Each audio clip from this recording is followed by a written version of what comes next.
Bonjour, aujourd'hui je vais vous parler de couleurs végétales pour votre beauté naturelle. Alors, pourquoi vous parlez de couleurs végétales? Parce que souvent, moi j'ai eu des colorations végétales en salon et c'est un gros travail de conseil puisqu'on est loin de la couleur chimique. Et je souhaite avec cette vidéo vous aider à avoir les informations pour peut-être faire des choix si vous aviez envie de passer aux couleurs végétales alors que vous êtes aux couleurs chimiques. Voilà. Et même si vous n'êtes pas aux couleurs chimiques, comprendre ce que va vous apporter la couleur végétale. Donc pour commencer, la couleur chimique de synthèse, c'est un produit qui va pénétrer dans votre cheveu, décolorer, enlever les pigments naturels de votre fibre capillaire pour apporter des pigments artificiels. Donc si vous avez quand même l'habitude des couleurs végétales, vous avez un nuancier, vous choisissez la couleur qui vous fait envie et suivant votre base, on va vous expliquer si c'est possible ou pas, mais en tout cas, vous allez obtenir une couleur assez proche. On va pouvoir quand même aller là où vous avez envie. Une couleur de synthèse, c'est comme une peinture sur un mur. Elle va recouvrir de façon uniforme en général, sauf si on fait des balayages, mais on va avoir un effet uniforme si on applique la même couleur de partout.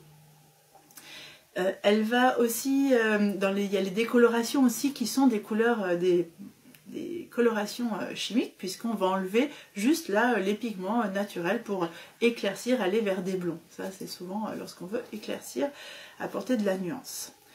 Il y a la couleur semi-permanente qui est aussi une couleur de synthèse où on va avoir moins de produits chimiques, on va aller moins dans la décoloration en fait de votre fibre capillaire et on peut avoir un petit peu des nuances avec ce produit. Mais on reste quand même dans une gamme de produits chimiques.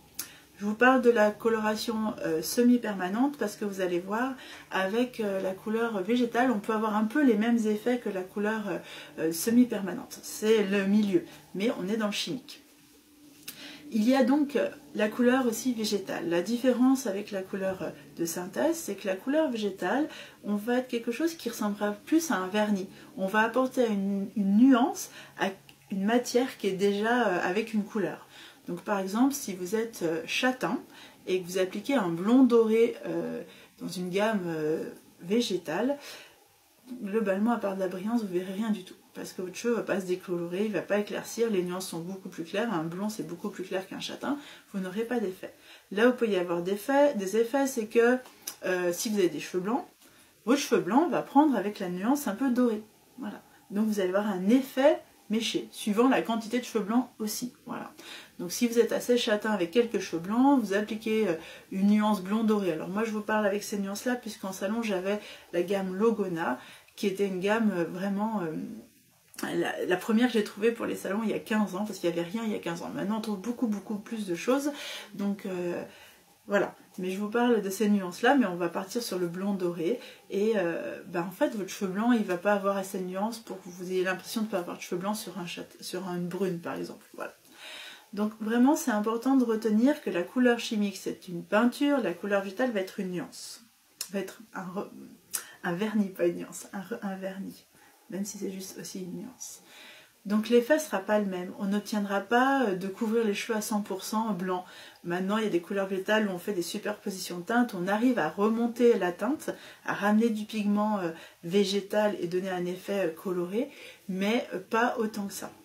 Après la richesse de ce produit, c'est qu'on va, en fait au départ c'est le henné qui est un petit peu le précurseur, le grand-père, on va dire ça comme ça, des couleurs végétales, puisque le henné au départ était un soin, mais comme c'est des pigments végétaux, ça colorerait les cheveux. Voilà. Donc dans des orangés rouges, et puis petit à petit on a découvert d'autres pigments qu'on pouvait utiliser pour colorer et pas aller dans des rouges spécialement. Voilà. Mais finalement on est dans des choses plutôt liées à de la nuance que vraiment à une transformation de teinte. Donc le plus difficile quand on veut passer de la couleur chimique à la végétale, c'est quand on est brune avec des cheveux blancs et qu'on a l'habitude du chimique, parce qu'on va devenir blonde avec le temps, enfin plutôt claire. Alors pas toujours blond platine, on est d'accord, mais plutôt clair, et ça, ce n'est pas qu'un travail esthétique, c'est un travail d'acceptation, voilà. Et je trouve ça important de donner cette information parce que, clairement, passer d'une couleur chimique à une couleur végétale lorsqu'on a des teintes plutôt foncées, dans les blonds, ça passe plutôt bien. même si c'est pas la même encore application, le temps de pause, il y a un peu plus de temps parfois en salon de coiffure, mais c'est surtout pour les personnes qui ont une couleur foncée, où là c'est un vrai travail de relation à son image, à son corps. Donc parfois il faut faire des étapes, il faut plutôt passer par des semi-permanents pour aller vers le végétal. Donc en tout cas, voilà un petit peu les infos autour de la couleur végétale. Aujourd'hui, il y a énormément de gammes. Moi, je connais la gamme Logona, je connais la gamme Marc à part parce que je viens de la région de Lyon et Marc à part était un précurseur des couleurs végétales. Il y a aussi beaucoup de marques de coiffure, de produits de coiffeurs qui ont développé des couleurs végétales. Ce qu'il faut faire attention, c'est que entre les deux, il y a aussi une gamme de produits qu'on va pouvoir associer au semi-permanent, comme je vous expliquais, où on va vous dire que dedans, il y a des produits naturels. Mais si ça a beaucoup transformé votre couleur de base, c'est-à-dire qu'avec le temps, à force de faire des shampoings, ça ne disparaît pas du tout. Alors, pas toujours les pointes, parce qu'à force de faire des couches sur les pointes, même les couleurs végétales, elles restent assez bien.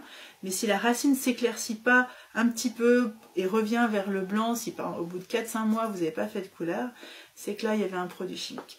Donc, vous pouvez toujours voir dans les composants, en général, on voit... je ne pourrais pas vous redonner tous les noms chimiques parce que c'est assez compliqué, mais en regardant, et puis faites la différence qu'il peut y avoir des produits végétaux 100% avec des plantes, des produits mélangés végétaux chimiques et les couleurs chimiques. Et ça, n'hésitez pas à vous renseigner auprès de votre coiffeur, mais aussi auprès du pharmacien, parce que je sais qu'en pharmacie, on peut trouver des couleurs plus naturelles. C'est là où au départ, on les trouvait plus. En magasin bio, pareil, parce qu'il ne faut pas croire parce que vous êtes en magasin bio, que vous allez être 100% dans du végétal. Il y a aussi des marques qui sont des semi-couleurs à moitié végétales avec un petit peu de chimique dedans pour ouvrir les écailles et que la couleur se fixe mieux. Voilà. Donc je pourrais vous en parler plus longtemps si ce sujet vous plaît, n'hésitez pas à le commenter et à m'inspirer pour vous faire des vidéos. Je peux vous faire des vidéos un peu plus techniques, mais aujourd'hui vous avez déjà les bases pour comprendre un peu la différence entre couleur chimique, couleur végétale et les intermédiaires. Je vous dis à bientôt.